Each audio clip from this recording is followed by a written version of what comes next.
go. Let's start the video.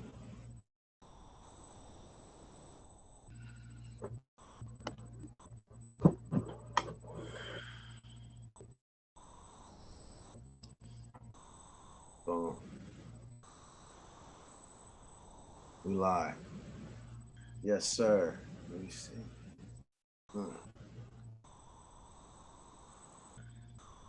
Yes, indeed. Yes, indeed, man. You are now tuned in to Rebel Gang TV, where we stand on truth, even if we got to stand alone. I'm here with a special guest, man. I'm your host, Meezilini, the messenger. I'm here with a special guest, man, my brother, mentor of mine, man, who held me down for years. OG Big Smurf Luciano, man. Talk to the What up, people, man? man. What's What you going up on, to? bro? Oh man, I'm doing all right. How you doing out there today? I'm doing good, man. I'm doing good, man. So yeah, we're gonna get into this gang culture series, man. We're gonna talk about a Smurf story, man. The things he went through coming up in Northeast Portland, the obstacles that he had to face, and the outcome. So we're gonna get into it, man. Uh, you know what I mean? So before we start, though, I gotta tell y'all this. Before we start, man, y'all make sure y'all go mash the like button, smash the subscribe button, and the notification bell so you can get all the notifications whenever I drop a new video, either it's music or some of this gang culture series, man, on Rebel Gang TV. So man, y'all make sure y'all subscribe and mash that notification button. You feel me? Off the Yeah. top. So let's talk to the people, man. Tell them who you are, man, where you come from, man, and just introduce yourself to the people.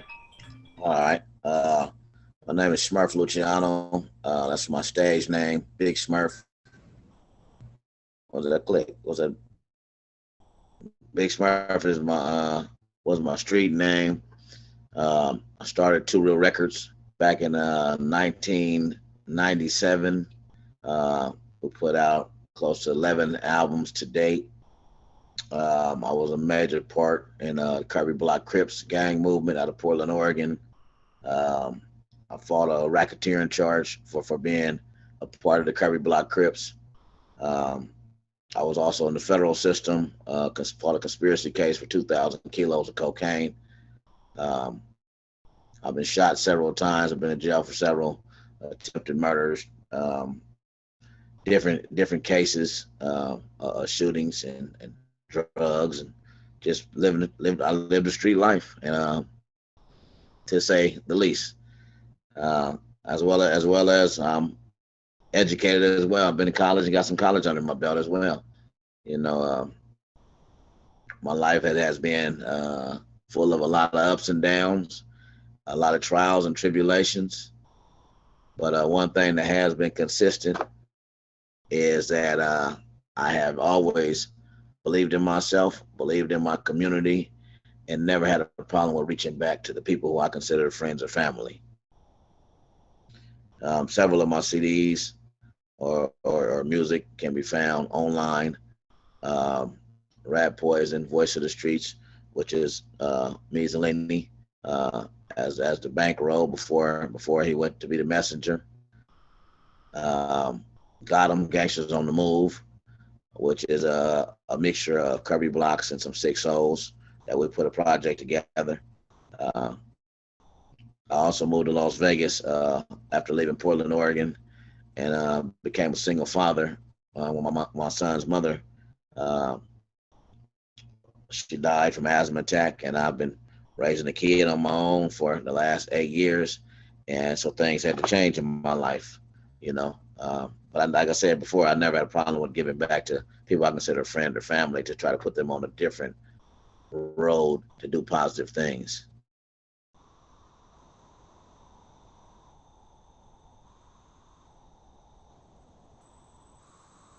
That's what's up, man. I think he reception must have faded out. Oh, okay, you back. Okay. It kind of stammered out a little bit. Yeah, man. So straight up, um, let's get into it. Let's get into the history, of where you come from, growing up in Portland, your upbringing, what because what you seen growing up now is different from what they may see growing up now, or even in the early 2000s. Things has changed and different, especially in the city of Portland. But let's talk about your upbringing and the things that you've seen in the community Right. at that particular time. Um, Being from Northeast Portland, you get the good, the bad, and the ugly. You get all three sides of it because there is no real poverty. At least when I was growing up, there was no real poverty. You had you've always had heroin around. You've always had marijuana around. Alcohol has always been around. Crack cocaine came in the 80s, and then recently we've got the crystal meth epidemic that is has taken over and is running rampant. But when I was coming up, um, you had marijuana and heroin, which was big. You also had people on cocaine. Prostitution was also very big because being out of Oregon, that's one of the places that if you leave out of state and you migrate to other places, that Portland is known for having prostitutes. It's also known for having pimps. It's also known for having more strip clubs than any other city in the state of America. So it kind of breeds and fuels and adds fuel to the lifestyle. Um, it's a job. Dancing is a legal job, so there's gonna be a lot of strippers out there, young women that want to strip because they want fast money. Uh, I'm from Portland, Oregon, part of where when rap came in, the two things that was heavy was pimping, crack cocaine, then rap music came into play. That's what I seen younger black people doing. When I was coming up, getting off the porch at 18, 19, 20 years old, those were some of the fast ways a young black man could make money in Portland, Oregon. You also had a lot of ball players. You had camps where you can go play ball at. That was in high school. Once you left high school and you had to make your own decisions, there's only a couple other routes you can go, and some of those routes, like I say, the city pushed people into those routes to take those routes.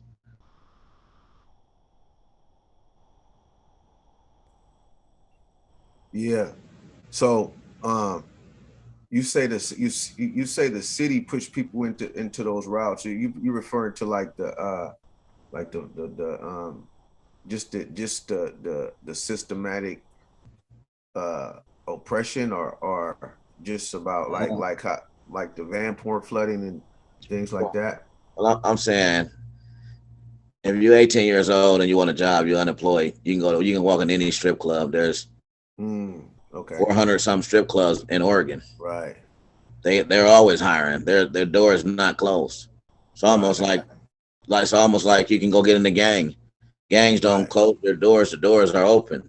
If you want to be a Right. part of it, they're going to open the door. They're going to let you in. Nobody wants to be pointed or made the bad guy when things don't go right, and accept the Mm, responsibility of how some of these people get off into the lifestyle that they choose to be in. Uh, like I said, dancing is a legal job. If it's a legal job, people are going to take the opportunity. What comes with it is drinking, drugs, the drugs. nightlife. Yeah. That's the part I'm saying being pushed into it, and it's The legal because options. the club owner pays there's no repercussion to the club owner who hires the 18-year-old or the girl who has fake ID at 17, goes to Right. work at the club till she's legally 18, starts doing drugs in the club because let's face it, that environment, the environment is not the most positive environment. You're drinking, you're up late, you're you're getting paid for sex and sex sales. Right. Yeah. It's not necessarily considered sex, but they're taking their clothes off. It's a sexual act. Yeah. Right. Right. Yeah. Yeah. That's real. I think we're at the top, one of the top in the nation of strip clubs. I And think. so, Um, and so, like I say, yeah. you asked me what did I see coming up. That's what I seen coming up. It was a fast way to make money.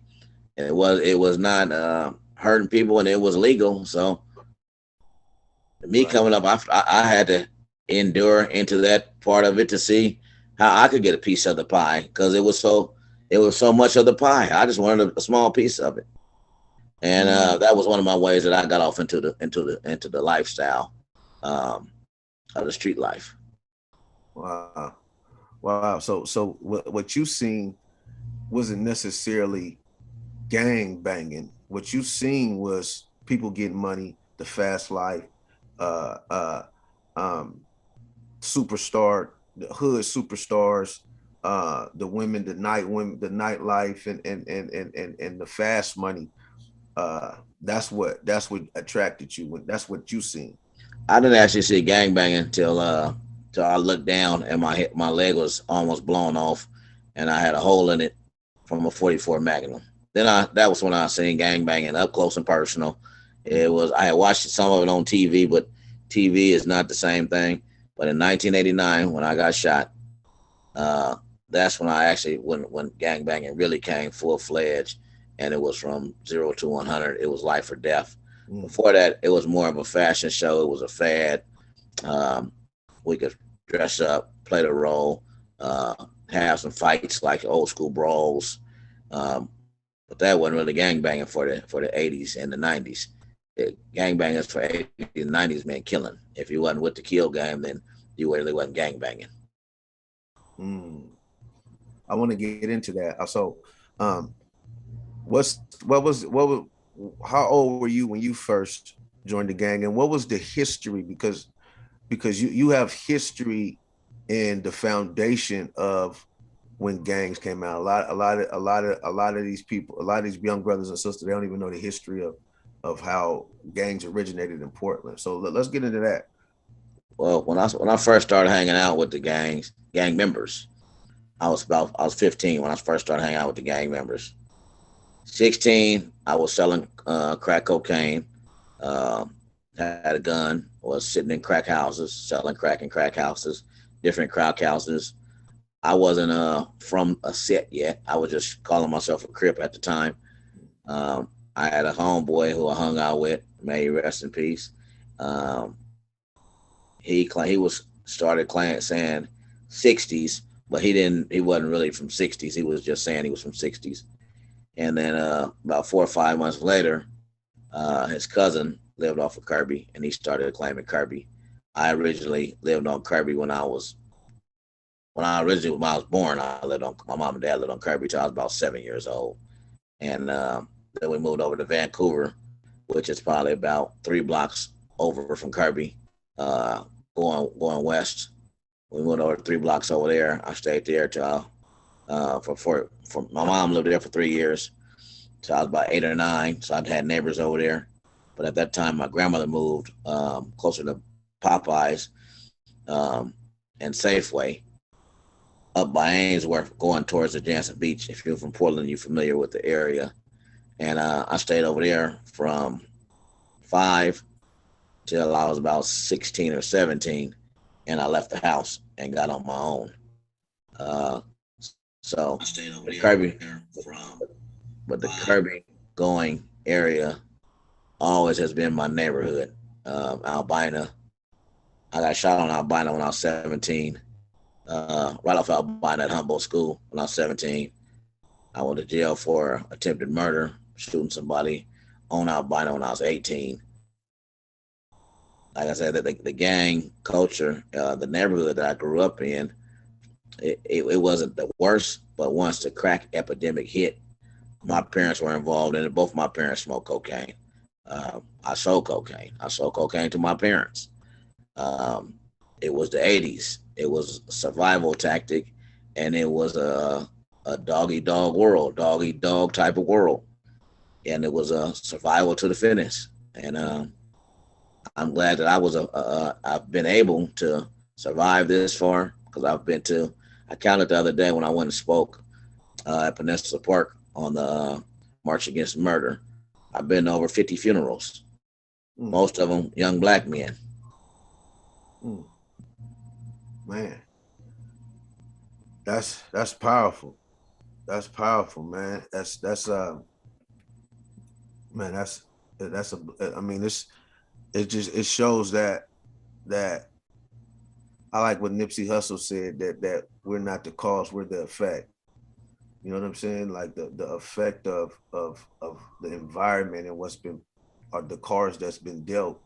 Um, it opens up these opportunities to to uh to go in these different directions. You know what I'm saying? And uh just the crack epidemic when crack hit and how it changed the trajectory of every of a lot of black families, man. You know what I'm saying?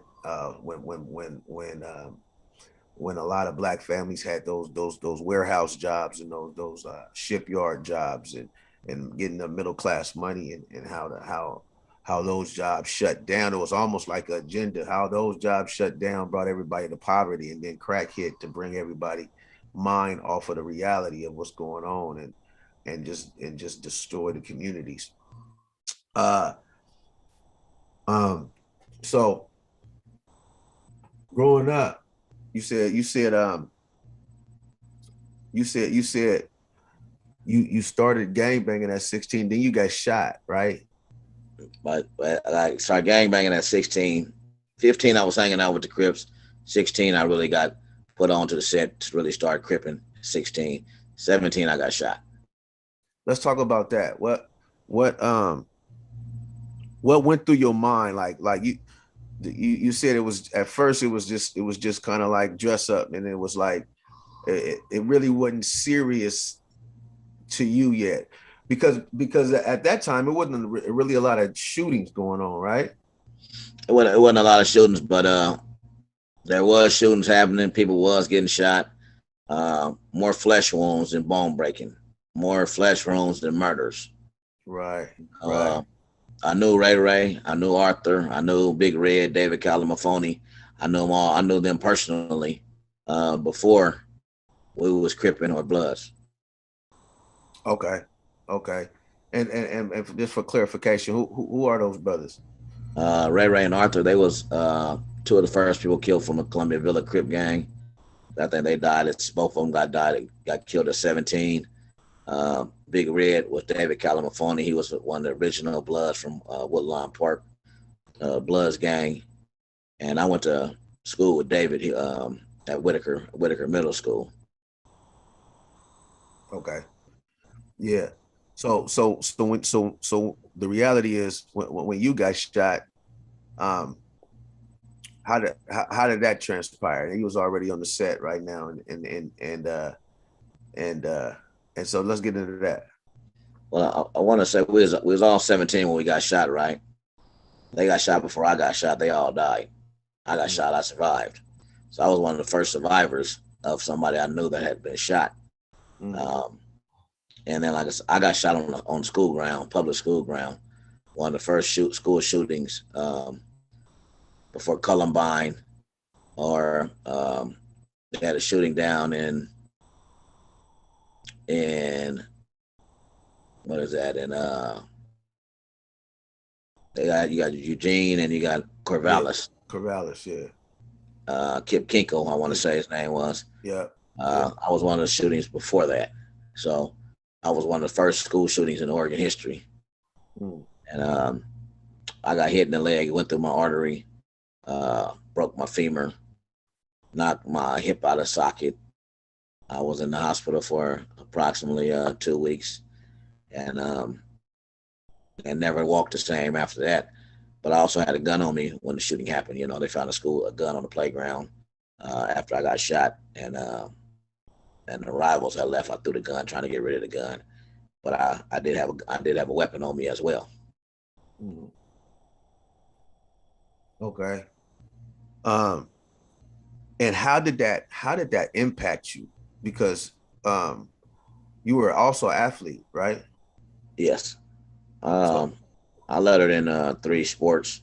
Um, it affected me because I always thought I would be one of the people out of my crew that would go to college, play sports, and one day I had to come back and visit my friends who had quit school and were no longer a part of who weren't even looking forward to living a better life, or from my view they was ready to gang bang and ready to live die at any moment, sell cocaine or crack, rob for the rest of their life, from what I was seeing.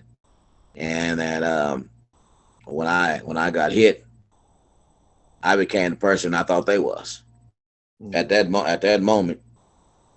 um, my only thought was revenge and get back. And from 1989 till shit, excuse me, till Go ahead. probably 2000 and something, I had a whole mindset of pushing as much pain as I could push for my own selfish reasons, because I felt like everybody that was a part of the gang culture deserved to go through some of the same things I had been through. Mm. Wow. So that shaped your whole worldview after that. Not just impacted physically, but really trauma Mentally. I mentally. mean, like they say, when you go through war, post traumatic stress. I was having post traumatic stress. Loud pops, cars backfiring. Yeah. Um, in my mind, I had been shot first. From here on out, I was going to shoot first and be sorry later on. Mm. Yeah. Yeah. Let's what first attracted you to the gangs? Like I knew the lifestyle of getting money was already in you, but when the gangs hit, what was attractive to you at that time? Well, I was already an athlete, so I already liked the camaraderie. I liked it to be uh, with the fellas, whether it's a baseball team, football team, basketball team. Gangbanging was no different than being on a team. It was like playing a sport. You got the people that's going to be on the bench, and you got those going to be on the starting five. Right. I was going to be on the starting five. I was a starting five. You got the same accolades as you did from playing sports. The girls liked it. Only difference was gang banging to me was like being a professional athlete. I was getting paid for everything that was going on. There was not a time that I wasn't being paid for what I was doing, Mm. even if it meant the more clout you get, the more people want to support what you got going on. Even in the streets, same way. Right. People want to give you money. They want to buy whatever you might be selling. They want to hang out with you, and it became um, a high, a high of an attention high, as well as it was profitable. I was able to put money in my pocket. I had I had a moped when I was in the eighth grade. I had a car when I was a freshman in high school. I've been driving cars since I was 14, 15 years old. And gang banging just helped me get my first car, really. First car, because I was able to get the drugs from older homeboys, because I was always on starting five. I was never one of those dudes that was just sitting on the bench. And everything I did it to the best of my ability. I can't think of nothing I ever did in my life that I didn't do to the best of my ability. Mm. So what drew me to it was, one was camaraderie, Okay. two was money. I lived with my grandmother. My parents were on drugs. I didn't like my grandmother having to work hard and take care of me. She was a woman. I consider myself a man. As a man, I should be able to take care of myself. That's the first part of being a man. Um, that's part of how we raise in our culture. Hey, you don't cry, you don't whine about it. Whatever's going on inside the home, you don't go tell what's going on inside our home. It's our family business. Mm-hmm. Next thing is, you want to get something. You become a man. You go to work.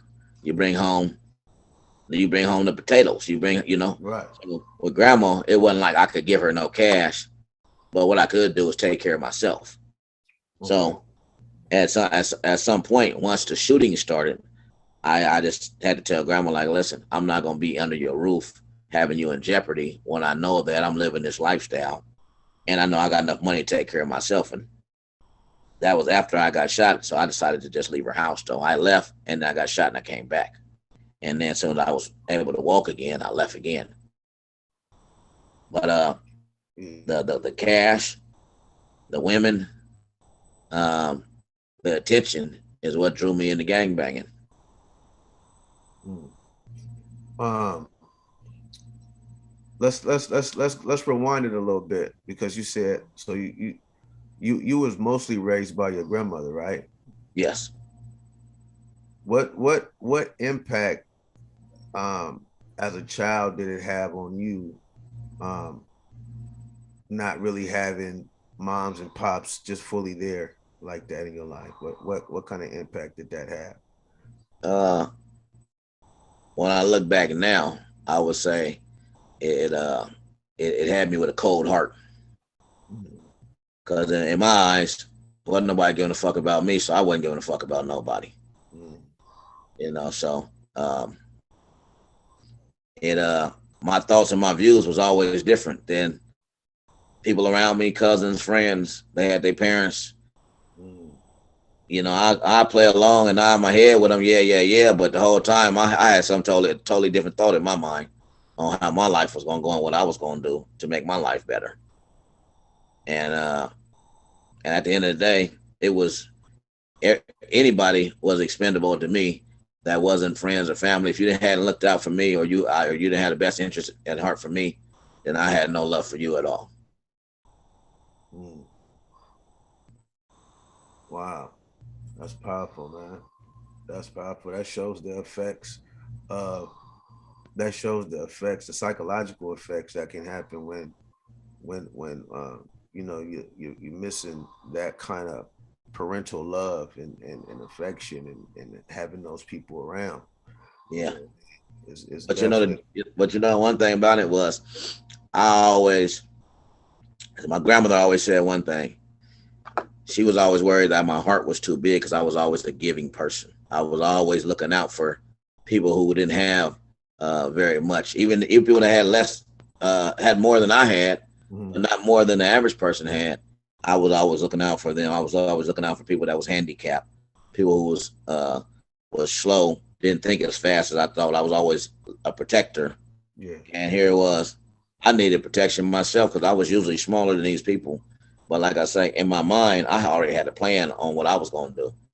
I've been thinking 3, 4 steps ahead all my life, really. Mm. I want to talk about the pros and cons of joining the gang because what happens is in different communities who they just demonize it without even looking into what what um what were the positive things that came with it. A lot of things that might have been impactful in your life that was positive, and the things that was negative and impacted your life as well. But in order for us to be able to engage with the person with the mind frame of a gang member, we have to understand uh, the the the the love that they have for it, right? We have to empathize with where they're coming from because this is part of their identity, right? It's part of their family, and so we can't we can't put them on the defense when we're trying to at least get an understanding and of the violence that comes with it and the things that may be good as far as putting your heads together to form businesses and things like that with your homeboys and instead of creating violence within the community. But we have to, just in order to talk to them, we have to understand them. So I want to see talk to you about the pros and the cons about the gangs. Well, I mean, my personal experiences that I've had is that I've had a lot of young men come up under me in the gang lifestyle, um, that I later considered them to be family. And with that, I can't think of one of them that I didn't guide in the right direction to be able to do something positive. Um, whether it was me paying for food so they could eat, whether me paying for college classes for them to go to college, whether it was me putting them on stages so they can see different life changes, whether it's me taking them out of state to go see how other black people are living, not necessarily in the culture that we come from. I've had people that I knew who was losing their houses. I paid their mortgages for them.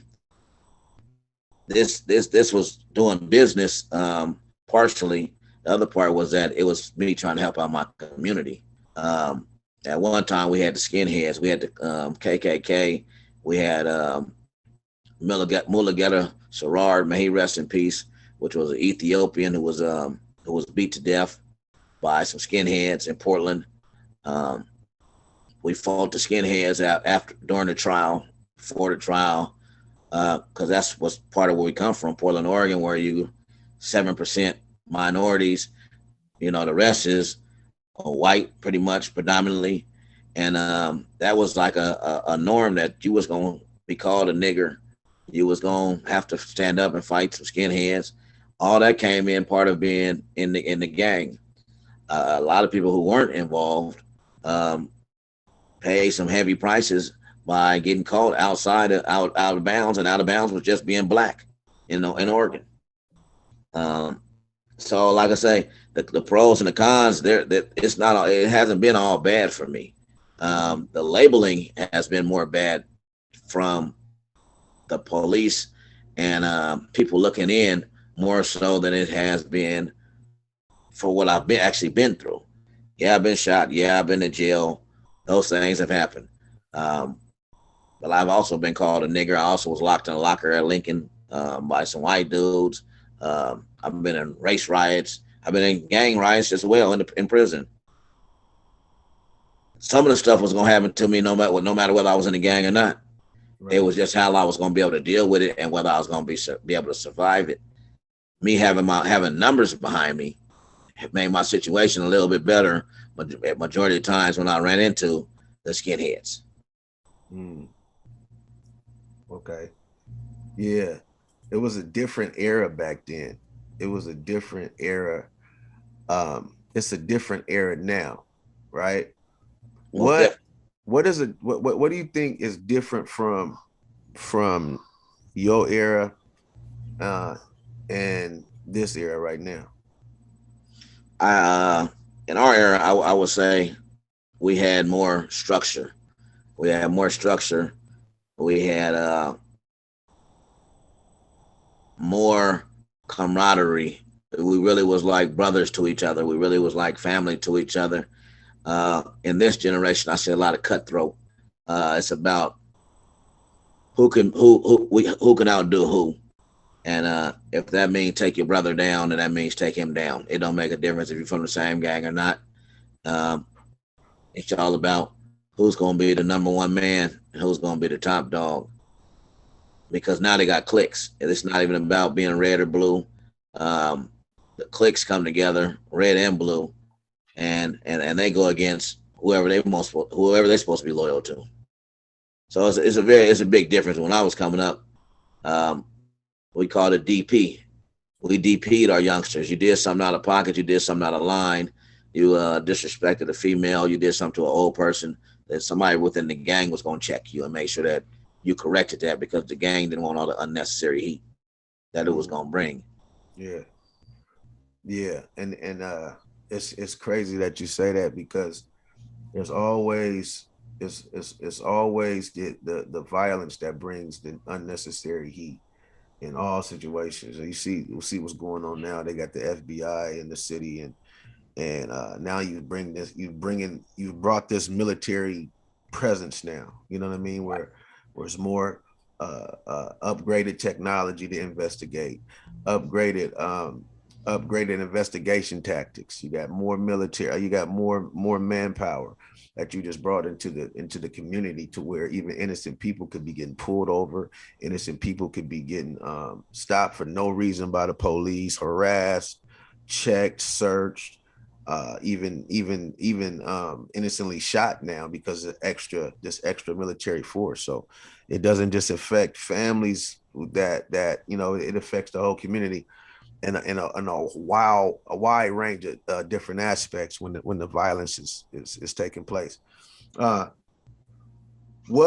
how many life or death situations uh that I mean, I know you survived a lot, but um like real I want to talk about like real close ones that you can remember.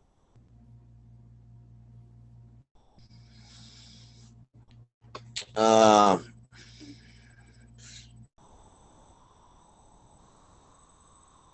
Close as in a pistol within a foot in my face, or close with a Close bullet hitting close to me, or close to where like like like it was impossible that you made it out of that uh, without God.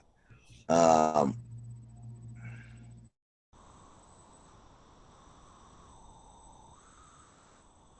and you said from gangs. Yeah. I can say think of 10 easy off the top of my head. Mm. 10 easy, where uh, gunfire went off, 30, 40 rounds went off, 50 rounds went off, and I got hit, grazed, Mm. or people around me got shot. Wow. What does that do? What does that do to the mind in the heart um when you go through that? Because some people, some may just get scared. It may frighten the person, to others it may do something else. What does that do to the others? For me, being in a situation is I have no fear for death. Mm. Whenever death come, I'm ready to go. The people who survive my death will hurt more than I will actually hurt, and I've come to that conclusion.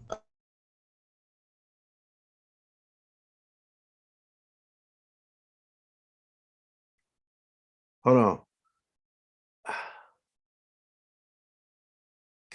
I can't hear you, bro. Say something.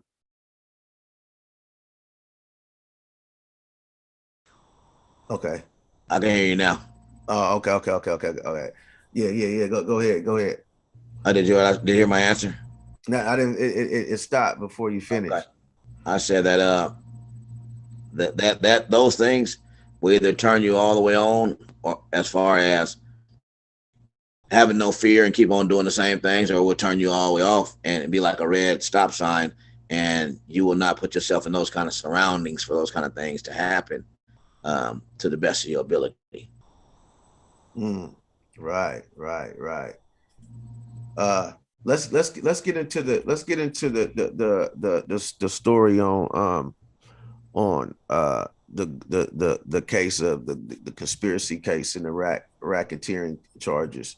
Um, what transpired within that situation? The racketeering charge was a state charge. It was totally separate from the conspiracy charge, which was a federal charge. Um, the state charge, I had eight co-defendants who they labeled as some of Oregon's top shooters at the time, and the federal case, I had 50 co-defendants, um, with co-defendants all the way down to Muchican, Mexico, that I had never seen. But that's a conspiracy for you. It's just a matter of linking a web of people who may have information of each other that may be doing business as a nuxus, as they call it. Mm, Everybody is furthering the enterprise in some form or fashion. okay.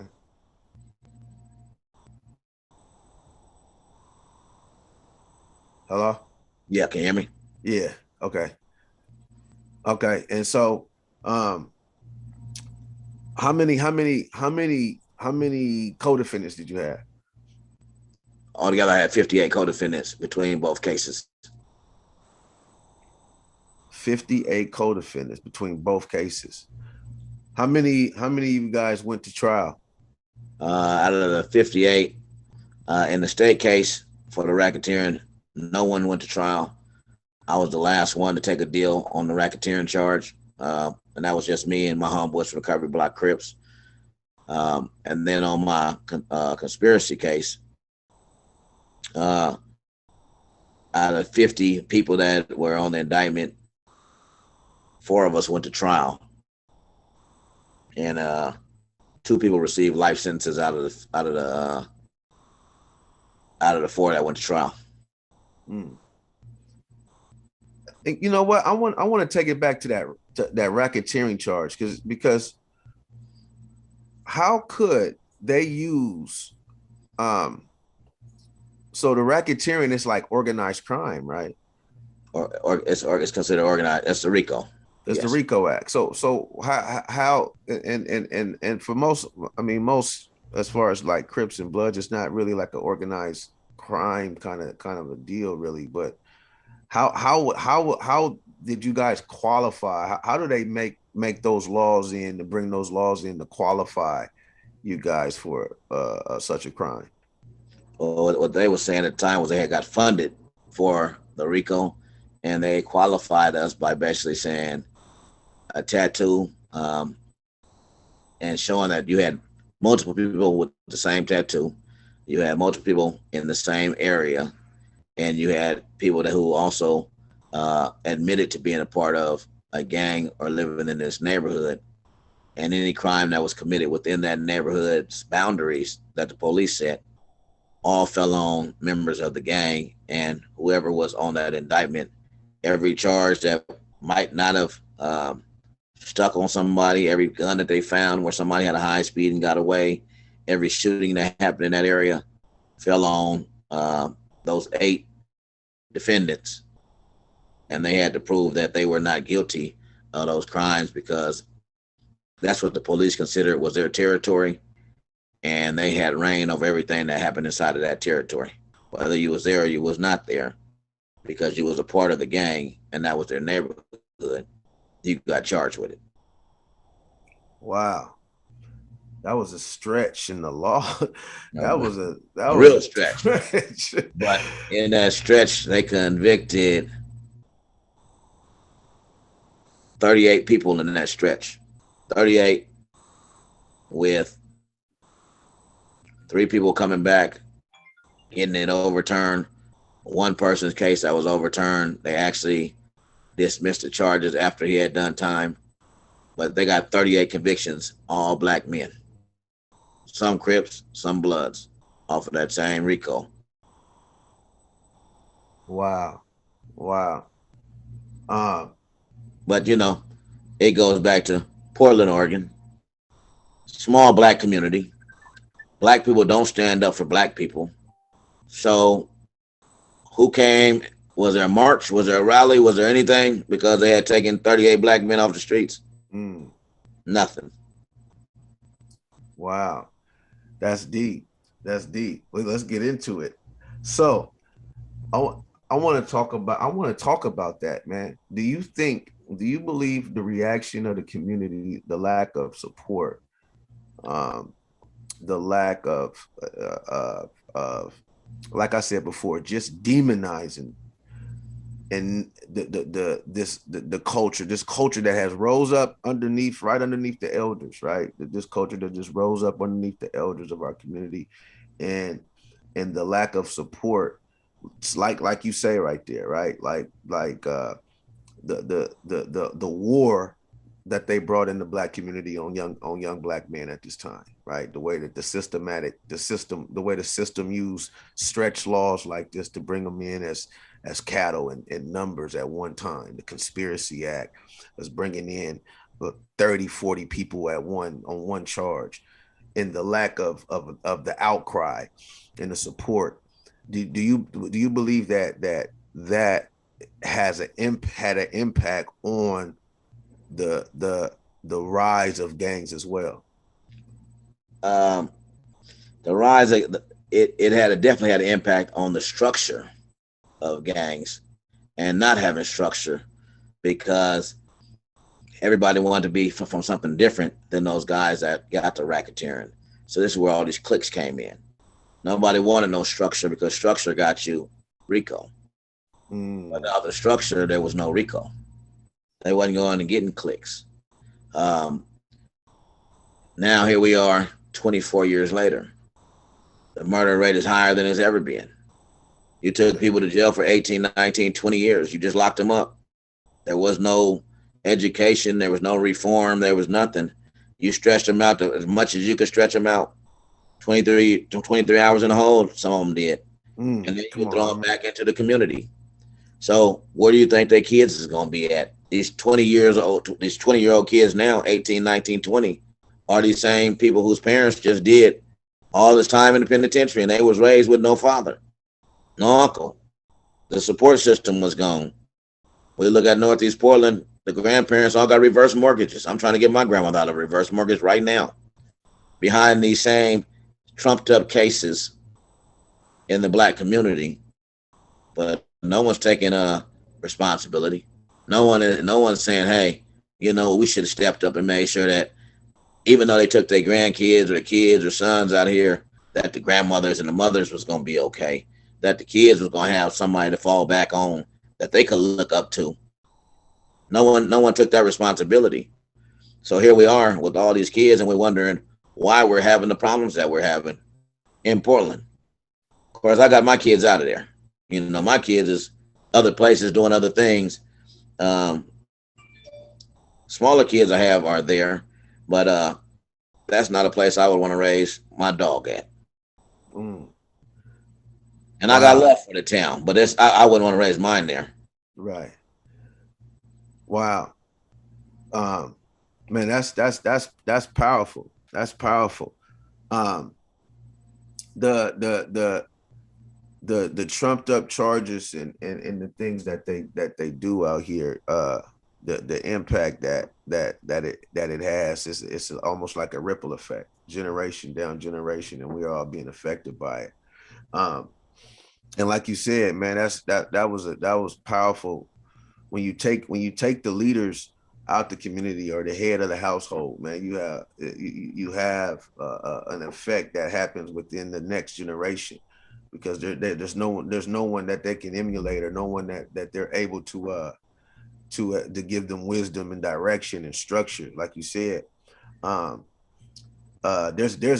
there's things in the mafia when violence get too out of hand, and it doesn't matter when family members get killed or anything like that. If it gets too hot for them, they'll sit down and say, okay, let's have a sit down and let's discuss this and let's bring peace, because it's bringing too much heat on what we got going on.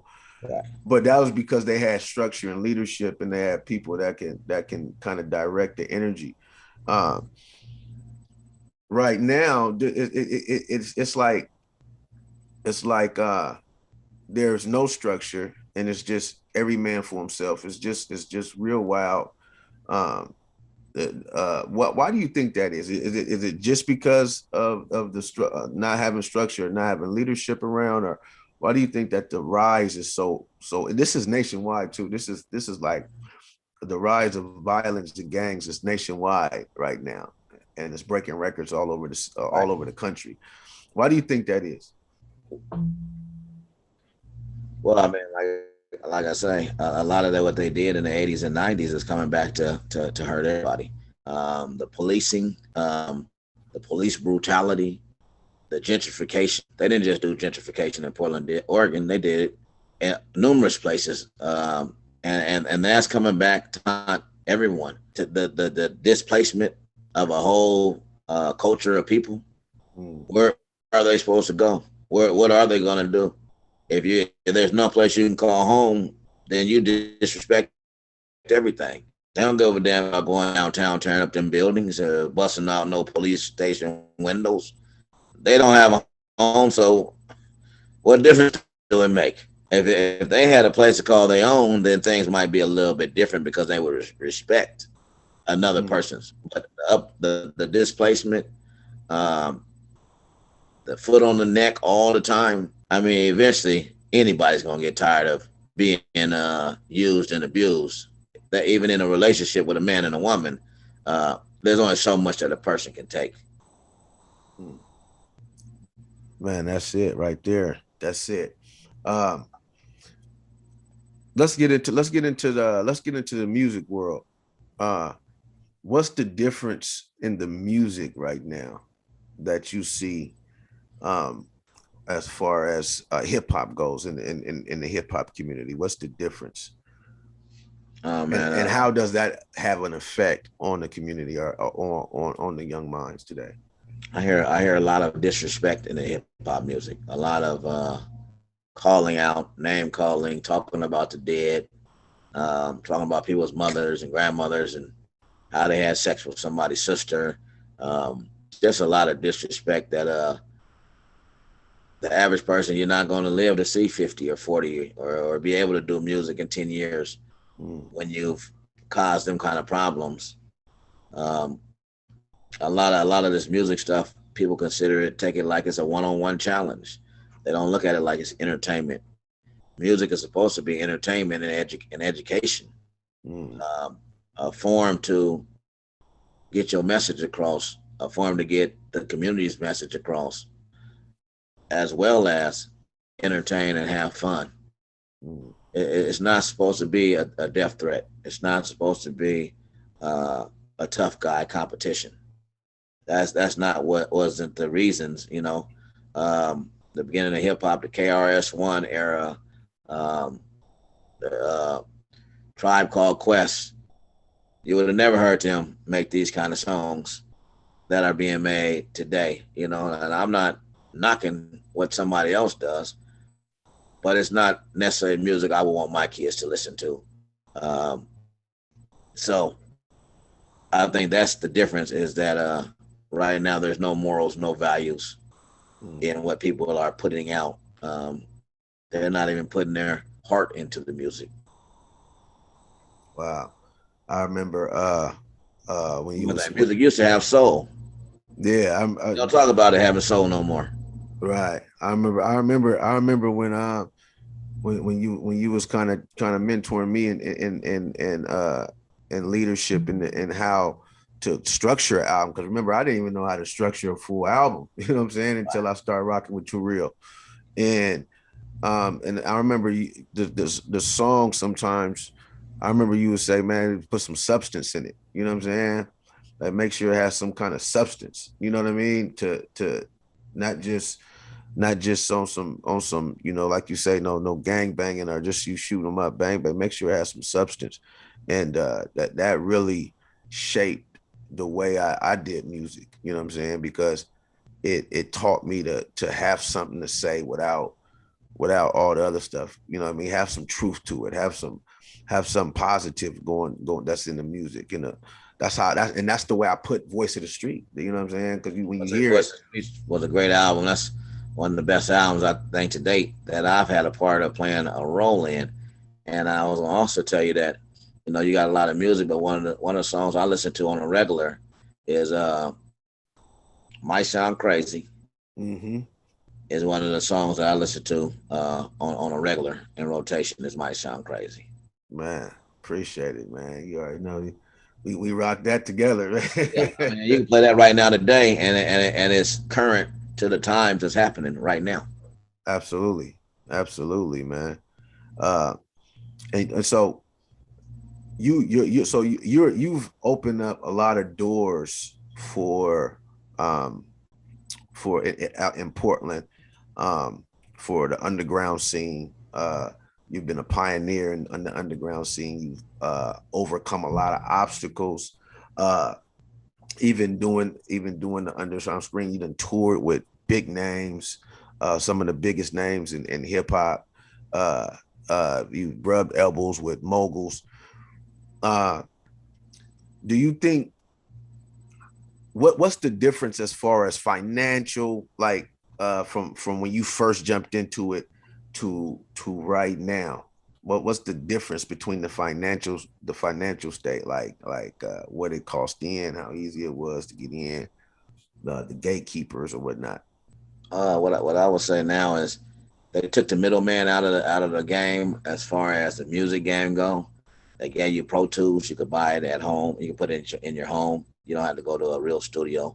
I'm not going to say a real studio. Every studio is a real studio if you get quality music out of it. Right. Um, the difference when I did the Heavy on the Grind video, I paid 15,000 for the video. Nowadays, you can get a video for as low as $150. A good quality one might cost you $500. Most rates are if you get 4 videos, you can get them for 300, 350 package deal. Right. Uh, but the quality, the flooding of the music industry with different artists has watered it down to where before you could get $10 a CD. Now you might get $3 a download. I mean, three cent a download, Right. or a third of a cent, depending Right. on where you at. It might take you 100,000 streams to make $100.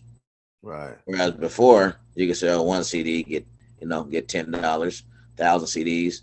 You made 10,000, 10,000 Right. CDs. You made $100,000. Right. Um, the game is oversaturated. The music industry is oversaturated.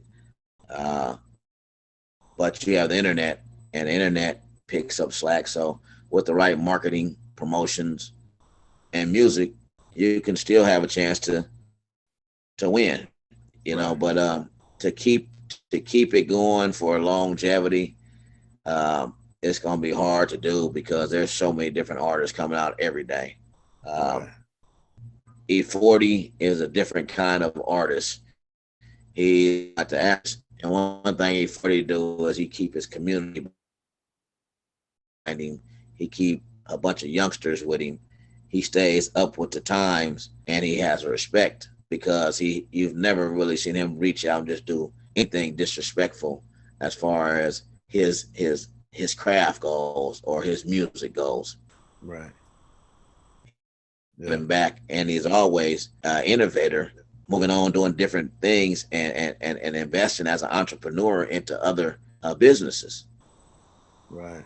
Right. Uh the like you said, it's so saturated. That has an effect within within the young minds as well. Because remember at one time the it was music had a filter, like radio play, like I remember you used to always say, man, make one for the radio. Like Well, we can't just be just talking anyway for it to play on the radio. And now it's like there's no filter uh that's going on in the music. It's like once you go viral, it don't even matter. Now you have a fan base, you have a following, and you already right then and there you're an influencer. And so do you think that has a major effect on right now? Because I'm looking around and I'm looking around what's happening nationwide, not just in the city, right? And I'm looking around, I'm like, what is the connection? Because they're almost simulating each other when it comes to like disrespecting the dead, when it comes to these different things. We didn't do that. You know what I'm saying?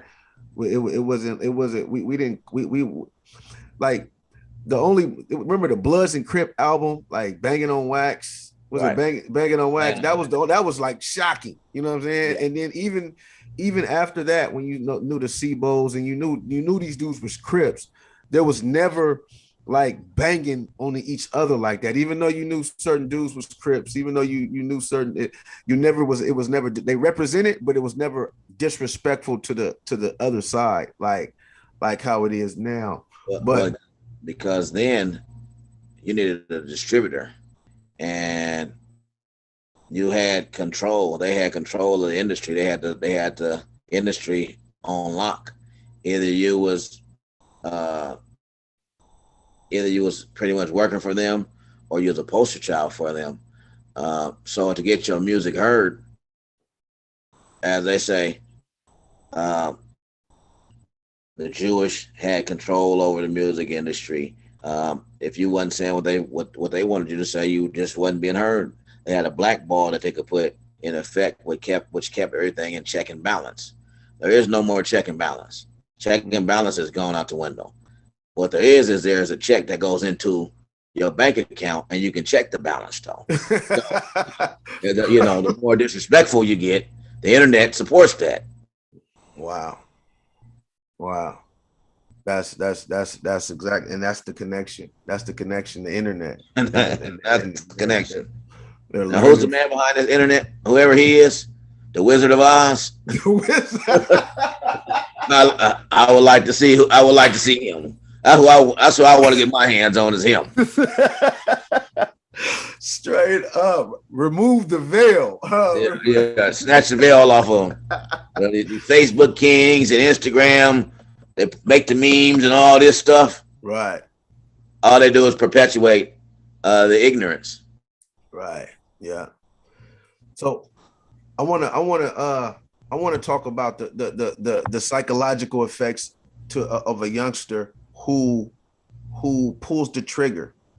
What does that do to a young mind who pulls the trigger? What I've seen from my experiences of being around these people, being one myself in the past, is that they usually end up on drugs, alcoholics, um, insane asylums, mental problems, because they can't. The conscience won't let them deal with what they've done or what they've done a part of. They become informants, snitches. Out of all of those, you may have 5%. If I say 5%, that's a high number of people that will make it through it without going to jail for it, without telling, snitching, becoming a dope fiend or a drunk, and they can survive and make it out of that to raise the family and be prosperous in the community. Mm. So it's major PTSD and trauma that surrounds this. It's going to be a tough journey after you squeeze that trigger, and it's going to start soon as the motherfucker is to go bang. Right. You can't call mama, you can't call grandma, your girlfriend ain't gonna look out for you. You're gonna have to leave out of town. You're gonna have to get a lawyer. The list goes on and on and on. Run from the police. You don't have no money. You need a motel room. You need food. When you get to jail, you're going to have to fight. Try not to be no homosexual after you get 15 to 20, 30 years. Boys pulling on you. They want to touch on you. It's a tough battle after that gun go bang to survive and to make it and still be a G when it's all said and done. Man, I was talking. I think I was talking to Dre, and we was talking about a military career, and how long a military career is, and how even in the military career they don't go into battle for the whole time they're in there for 20 something years. Right. But when you're in the gang, it's not just like a military. It's worse because at any given time you're in warfare. Yeah, and your mind has to be in warfare mode. Yeah, and there is no calling out to take a break and to debrief and to go get some therapy. Right. There is none of that. It's from the day you start to the day you finish, and hopefully you finish on your feet, not on your back. Man, what are some facts that you would tell the younger generation that's not in the gangs, but maybe leaning or not even leaning, but have or high risk depending on their environment and their family, and to prevent them from joining the gang? I'm talking about like just facts that you would say to them, like, this is going to happen, that for sure, a high percentage. This is definitely going to be part of your future if you get into this. For the most part, I would tell a person that I know a bunch of shooters, and for the most part, I don't know a shooter that ain't been shot. So that's part of it. And for the shooters that I know that have been shot, most of them got shot from behind, in the back of the head. They never seen it coming. It's not going to be a fair stance. You're going to get cheated out of your life, one way or another, and sometimes it comes with the price of you losing your mom, your grandma, your kids, because who's ever there, everybody gets to smoke. Mm. So I would tell a young person to take that good strong body they got, that good strong mind, all that energy they got, and go get a trade somewhere. If they don't want it, if they can't do people well, go get a trade somewhere. Electrician, go do something that's gonna get you paid today, tomorrow, as soon as you finish the course, and you'll be able to go in your house, take care of your family, and do what you want to when you want to, without letting somebody else directing you when to sit down, when to go piss, when to change your clothes, when you could take a shower, change your drawers. That ain't the lifestyle that nobody want to live. Mm. Man, that's powerful. That's powerful. What do you think the community? What do you think that the community is lacking um, to to to prevent? I don't like. So it seems to me, it seems like this. It seems like we're always trying to put out the fire instead of trying to prevent the fire. You know what I'm saying? It's almost like now the rise of things are getting out of hand, and now we're trying to put this thing together, and it's almost like we're playing catch up. But I'm looking at the news, and I'm looking at these funerals, and I'm seeing that these young people now that's 19 and 20, and these other young brothers that's going to prison or going to jail for these murders. 5-6 years ago they were 14-year-olds and 13-year-olds. You know what I'm saying? And I'm looking at, okay, now we're trying to put out this fire, but then I don't see anything starting to be put in place for the 13-year-olds and the 14-year-olds, because in 5 years they're going to be 19 and 20. You know what I'm saying? What do you think the community is lacking, and what can we do, the community in the whole, as far as the leaders, as far as the city is, what are we lacking, and what can they do to help this situation out? I mean, one thing I've been saying for quite some time now is uh, we have to be with more realistic in reality of what's going to happen to these people when they join these different organizations. I'm not going to say gang, when they join different organizations that might not be uh, the most positive or guiding them in the right directions. Um, and then they need to see direct results of what's happening. Not necessarily go to a funeral, but they need to hear from somebody that's been through it where they headed to. So Mm, you can see, oh damn, that scar he got from his ankle all the way up to his asshole, that's real. that's He real. it been cut. Oh, he's walking. Okay. It's funny when you see the guy walking, you laugh, and the girls, you know, and the girls are laughing. Oh, look at him. I was one of the people. Oh, look at him. He's limping. Yeah. Right. You feel me? And you younger than him. Hey, hip hop.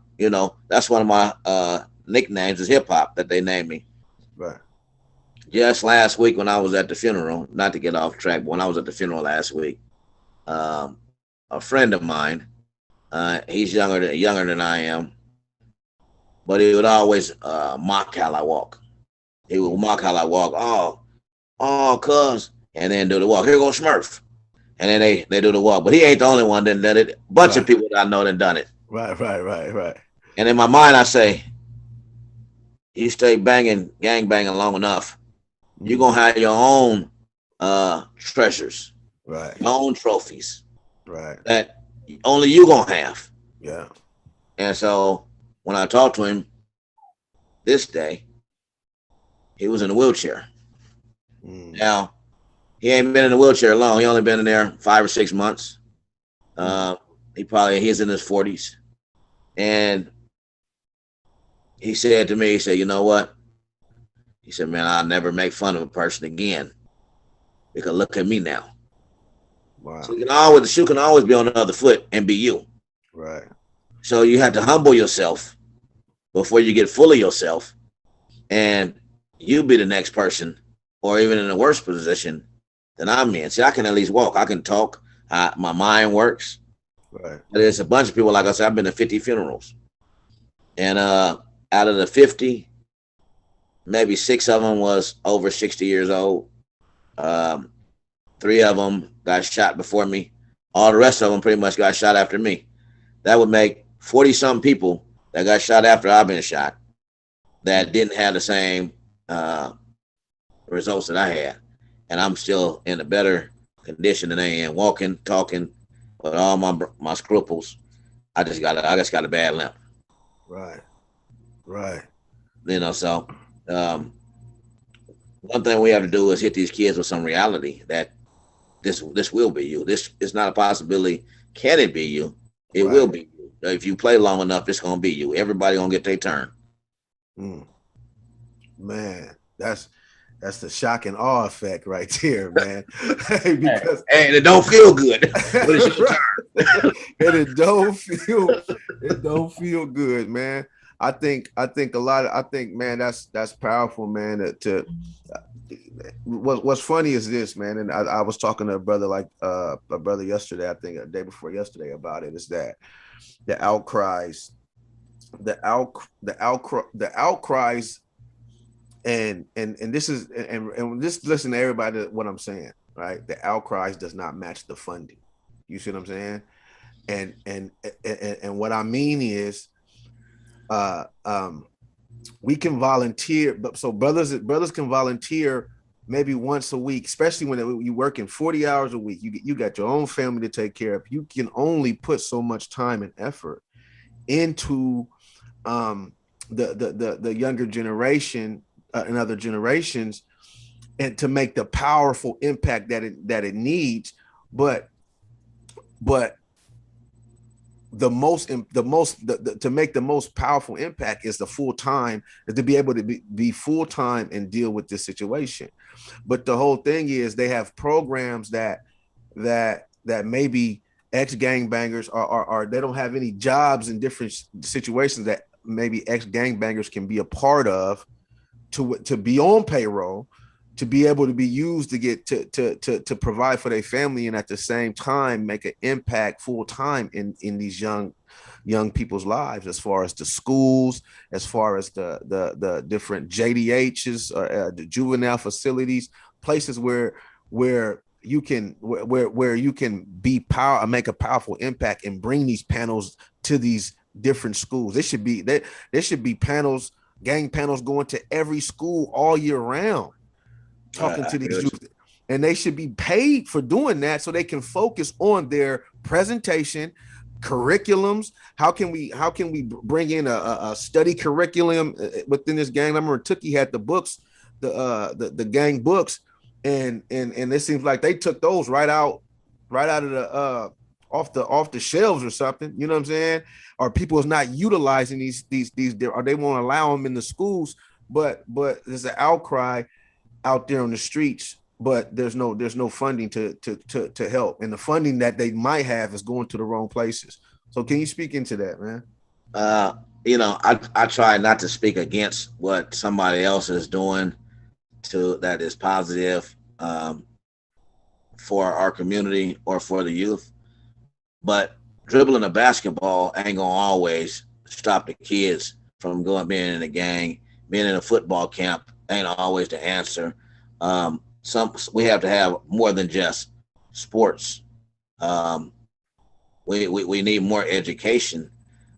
We need more mental health. Come on. In these situations. Um, Yeah. like I say, see where I fell at.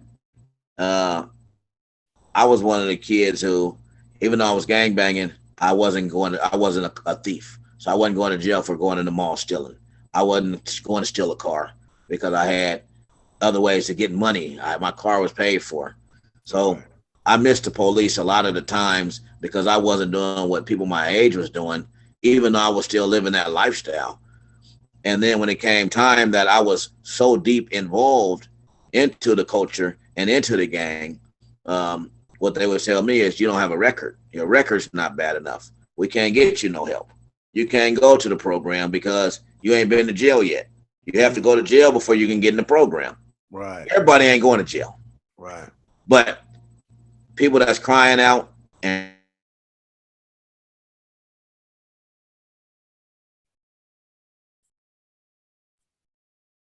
Hold on real quick, bro. I just lost you. Your I can see you hello, moving. can you Yeah, hear me you now? just You just went mute again. I know. Uh, where did it stop at?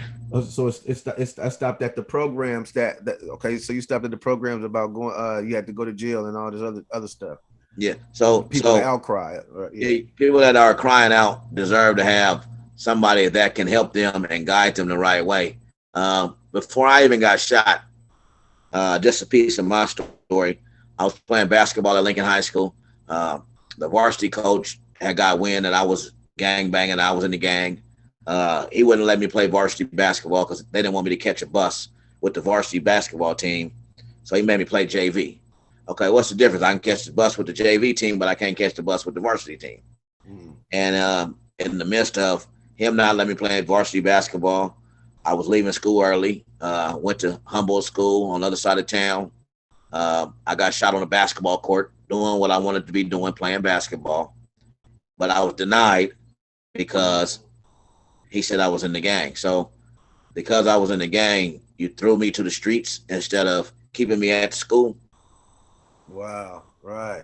You know, and I don't know how many other kids this might have has happened to along the way. When really, in reality, had you kept them in a safe environment, kept him to where he couldn't be out on the streets, or gave him an option to go do something different. I would have did something different if they would have let me.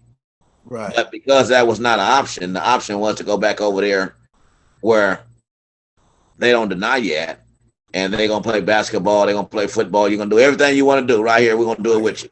Right. With no structure though. Right. And I went back to my community and got shot.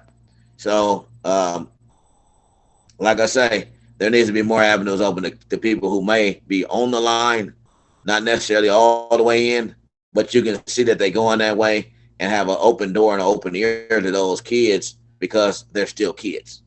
Right. Their lives can still change. From 13 to 20, you can still change somebody. After 20, I don't believe you can change them because they're going to do what they want to do because they think they're grown already at that point anyway. Right. That's exactly what I'm saying. It's the 13s, the 14s, the 15s, the 6. Those young dudes that's gonna be at those ages where they're influencers now, where they're able to be out there and trip. We need to impact them. We need to impact the younger generation for a better future. You know what I mean? And that's not just for the young boys. That go for the women too, because the women, the young girls, sometimes they make mistakes and make decisions to get with these dudes, and they need a listening ear because sometimes they're crying out for help as well. Right. Absolutely, man. I don't want to hold you any longer, too much longer, man. I want to talk about what you're doing now, the accomplishments that you've done within the community and the things that you're doing as far as the music, and then now you're in the movies and everything else, man. Let's talk to the people about. And I know you just got finished speaking at the March on Murder, man. I know that was powerful. Let's get into some of that. So what I've really been doing a lot of lately is I took some time back off, just like I say, because I had to take time to just be a father and to raise my one of my kids, and then my other ones they are already in college. I got two of them that's college graduates, one that go to Georgia University right now, and then I got my 18-year-old who's at the house with me, and he's graduating from high school next week. So been taking up most of my time. I acted in 3 different movies this year, and I put out 2 albums last year. One with Fidel Castro and Ryder J. Clyde called Rat Poison. The other one called King of the Roads Volume 1. You appear on both of them. Yes, sir. And me, myself, I just been kind of penning, writing, working on this book, as well as working on this documentary, basically the sequel to Killingsworth 2, which is going to be produced by me, co-produced by my son, Prince Norman. He's going to be the main cameraman on it. And just like you say, taking from what I know and what I've learned and giving it back, and starting off with inside my home first, Yeah. so that we can see the results of the parenting job, and how we are supposed to raise our community. Wow. Wow, man. Uh, Knowing you, man, for as long as I know you, man, you've always been active in the community, man. You've always, like I always say, man, you save my life. And see, she want to be on here too. And we got kennels, the kennel club. This is Lady Two Real. Okay. Okay. The Kennel Club. Yeah. Yeah. Yeah. Yeah. I'm gonna put all the information where they can reach you at and support in the description too, man. So I'm gonna make sure that all that's there. But yeah, man, you've always been in the community active, man, and bringing brothers out, and you showed me, because I remember when the first time I met you, I just got finished getting whooped on by the police with the black. I mean, not met you, but when I came home Yeah. from in jail. Yeah, Uh, you was rubbed. They had rubbed you the right way, didn't they? Man, they got me. Look, it didn't stop me from going back. Yeah. So the mind frame, just being around you and the brothers, man, and just the different mindset you Okay. introduced me to, you know what I'm saying? And then seeing you go in and change other people's lives, and at least try to change other brothers' lives and put them on stage and put them in different directions. You know what I'm saying? So uh uh most definitely I know that you're proactive in the community, you're proactive in trying to change things, man. Uh what what if anything, what would you say to the next young uh next young Smurf, big Smurf, the next big OG that's coming up, man? What would you say to them, or if you could rewind back to when you were that age, what would you say to yourself back then? One thing I would definitely say is, if you got a following, lead your troops in the right direction. Um, Mm. don't leave no man left behind. Um, and take it to where you build a foundation, and it's on solid ground. Stand on your word. Yeah, like you say, even if it means you stand by yourself. Um, make it a family environment. It's a tribe. Make it a tribe. Look out for your people, and you will definitely be blessed. Come on. That's word right there. That's some Jews right there from Big Smurf, man. My brother Jonathan Norman, man. Definitely. If you love something, if you love something, go make a positive impact in that something that you love, man. You know what I'm saying? So definitely shout out to you, bro. Thanks for joining us, man, on Rebel Gang TV, man. I appreciate you, man. I always, man, thank you, man, for everything that you've done for me, man. So, man, I love you, bro. Right on, bro. Keep up the good work, man. Hopefully this helps somebody. And if nothing else, change your life. If we can save one, we did our job. That's it. That's it, man. Shout out to you, man. I want to try to hook up with some other brothers, man, and try to get some panels together, man, for at least for next fall for the school, man, and see what we can do, man. You know what I'm saying? See what we can impact this youth, or at least go Got into over some there. Sound like you got a little mud over there. Yeah, I got my little. Come here, Judah. Come here, Judah. Up here, right here. Nah. Yeah, well, he huge. Come here. Yeah, that's my big guy. He a little one. Yeah, he Are they Alaskan? Husky and Husky. lab. Husky Yeah, and he Labrador. look good, though. Yeah, man. Well, on, bro. I appreciate you having me on the show, man, and keep up the good work as well. Man, you too, man. You know, keep on speaking out, telling your story, man, and keep being proactive, man. Congratulations to Prince, man, graduating with honors. You know, it's gonna be big things in the future. And the documentary that he's gonna co-produce, man, that's powerful. Just being able to pass it down to the next generation, to your sons, man, and give them something. That's powerful, man. So shout out, bro. All Hey, right, make bro. sure y'all mash the button. Make sure y'all Hit the smash the button. like button and the notification button. Rebel Gang TV. where we Yes, stand sir. on truth, even if we got to stand alone. All right, bro. Love you, man. All right, love. I'm gonna hit you.